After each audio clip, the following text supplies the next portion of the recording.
Principled criminals. Is there even such a thing? You want to know what one of the problems is with this whole defund the police movement? It's that true principled criminals want nothing to do with the movement. They don't believe in it, and they don't even support the defund the police movement. So who are principled criminals? Well, I'll tell you who they're not. They're not the people showing up at every demonstration and protest you can think of, just in an effort to spread any type of violence whatsoever, anarchy, showing up, jumping on top of police cars, burning cars, smashing windows, you name it. They're not there for the cause or to bring attention to the movement. In fact, their actions hurt the movement. And truth be told, some of the protest and demonstration organizers that I've spoken to over the course of my career, they don't want them there either. They also know that what they're doing hurts the movement. Principal criminals, they're not out there looking for trouble. They're not doing smash and grabs, violently, assaulting innocent people for doing nothing wrong, walking through the parks with their families, just spreading endless violence and fear and panic. Even they are completely disgusted by these gang members or wannabe gang members shooting into an entire crowd of people, targeting one but shooting into an entire crowd with no regard whatsoever for the loss of life or people getting injured. It's enraging. They have no self-respect, not even for their own family members, and it seems like they're never held accountable for their actions. When they get in trouble, it's almost as if they're emboldened to go do it again, and they show up at the next riot or demonstration, causing trouble, smashing things, while they're out on bail.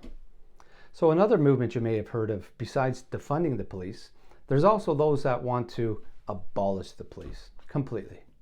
Now, obviously, I'm sure it goes without saying, I don't agree with that. But abolishing the police and defunding the police are actually two different things. And I'm not so sure that a lot of folks who speak on the issue understand what the difference is. And I'm actually, truth be told, a lot of the folks causing the damage, holding out abolish the police signs or defund the police signs, I'm not even sure a lot of them truly understand what the difference really is. I've spoken to many activists throughout the years, some of whom I call friends, community activists, and some of them strongly support the defunding the police movement. And when you take the time to sit and chat with them and they take the time to articulate what it really means, they have some pretty good points. There's some solid points there. And I'd say even they want nothing to do with those anarchists who are out causing the problems and causing the destruction at these demonstrations. Because, as we mentioned before, the message gets lost. These terms, abolish the police and defund the police, they can become weaponized. So there are folks out there who agree with the defund the police movement, but they actually do not agree with the abolish the police movement. They just basically want some of the police funds to be reallocated. So they want some funds from the police budget to go to some community services or programs, basically trying to keep people out of the system before they become part of the system, this vicious cycle, which it is. It's a very vicious cycle, and there's nothing wrong with that. What they're looking to do is actually very noble, and they're doing it with good heart and true intentions. Yes, a lot of what they're saying makes sense, but that doesn't mean I agree with everything. And there's going to be people out there who want to accuse me of supporting defund the police or abolish the police movements. Okay, listen, give your head a shake. I already said numerous times, I support good policing. I come from a policing family. My dad was a police officer. My parents had 5 boys. 4 of us became police officers. This is nothing new to me, okay? I've had these talks around a dinner table my entire life, and I will not say that the system does not need to be fixed. I'll say that we need policing reform. I'm not going to say that the system is perfect. And I don't think any police officer would. They're tired of the system, this revolving door justice system. There are hardened criminals out there who absolutely deserve to be jailed for public safety. But that's not always the case. That's not what's happening here. We don't need to abolish the police here. We just need policing reform and justice reform. Old school Johnny Cash justice reform. And again, most police officers I know would agree. They're so tired of this revolving door justice system. Back to these principal criminals. So who are they anyways? Well, they could be involved in high profile or low profile gang activity, organized or not.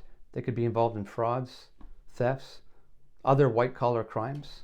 And even though some of them have been in trouble with the police numerous times, you never see them out there at these demonstrations, stopping on cars, holding up signs, defund the police, abolish the police. They want nothing to do with that. They understand that police play a very important role in society, and without structured law enforcement, there would be absolute chaos. And I believe that too, 100%. It goes without saying. I mean, could you imagine something as simple, the traffic laws, never mind criminal offenses, traffic laws. Going through red lights, you don't have to worry about safety at an intersection. You could speed down any residential street you want. You don't have to worry about the kids because there's no police there to enforce the law. There's no consequence. This is actually a very serious subject. People are talking about this all over the world and pushing for these types of changes. So I wanted to do my due diligence. So what did I do? I went online because I want to discuss this with the subject matter experts. And who are they? ChatGPT. Well, let me tell you what ChatGPT had to say on this very quickly. In the absence of professional law enforcement, individuals or group may take justice into their own hands, which could escalate conflicts. There could be an increase in general lawlessness and civic unrest, a complete breakdown of social cohesion. Without specialized law enforcement units like the fraud department, forensics, there'd be challenges in addressing some of the more complex crimes such as cybercrime, even crimes against children and the vulnerable. Organized crime could potentially flourish if left unchecked. I mean, has anybody gone that far to think of what would happen to some of these important units that you don't really see or hear about until there's a big bust made? The police department, when you see these police officers in uniform, they represent a very small portion of what the police actually do. Let's say they may be 20% of the entire police department. All these other jobs and all these other departments, all these other units, I've kind of talked about them in the past, but what would happen to them? It's completely overlooked. Listen, everybody wants to feel safe. Okay, everybody wants to be able to go to the park and walk around with their friends or their family without worried about getting assaulted or worse. Over the course of my career in policing, I've been told hundreds of times, especially when I was out doing directed patrols at some of the neighborhood parks and community events and such, how happy people were that police were there and how much safer they felt. And I was even told this at times by people who I knew had been in trouble with the police most of their life. Even they felt safer. Now, of course, they don't want the cops in their affairs. They just want to be left alone. But again, they understand the need for police. Well, being the responsible young man that I am, I have to do my due diligence and say, is there a valid reason for abolishing the police? So what did I do? Again, I asked the experts, ChatGPT. Experts, plural. Is that even plural? All right, give me a second. Without formal law enforcement, over time, communities would develop alternative methods of maintaining order, such as neighborhood watch programs, community patrols, or restorative justice practices. This could foster stronger community bonds and a sense of responsibility for one another's well-being. Listen, that sounds good to me, and I'm a fan of restorative practice. It's worked on numerous occasions. I've made a video about it. There could be an increase in community self-policing, an empowerment of marginalized communities that have historically faced discrimination or over-policing might experience greater freedom and empowerment in the absence of law enforcement. Overall, the consequences of eliminating police would depend how society adapts to this new reality and whether alternative systems of governance and social control emerge to fill the void left by law enforcement. Great points. Well done, ChatGPT. What can I say about it? How fast do people think this would happen? I mean, and some folks want this to happen now, like yesterday. Makes absolutely no sense. And I'll say this, to implement this stuff immediately, that would lead to complete chaos. And I believe that 100%. A couple hundred years ago, sure. 1,000 years ago, absolutely. But the way things are today and the way everything is integrated, it would be the worst thing that could happen. And once again, I would say that a lot of folks who have been in trouble with the police, maybe for most of their lives, they would be scared to death as well. And why wouldn't they? So abolishing the police, I do not agree with 100%. We need policing reform. Smart policing reform. And I gotta say, there's some fantastic organizations out there working with police leaders, and working with community leaders to make this happen and to start implementing change. I just touched on this issue, didn't dig at all.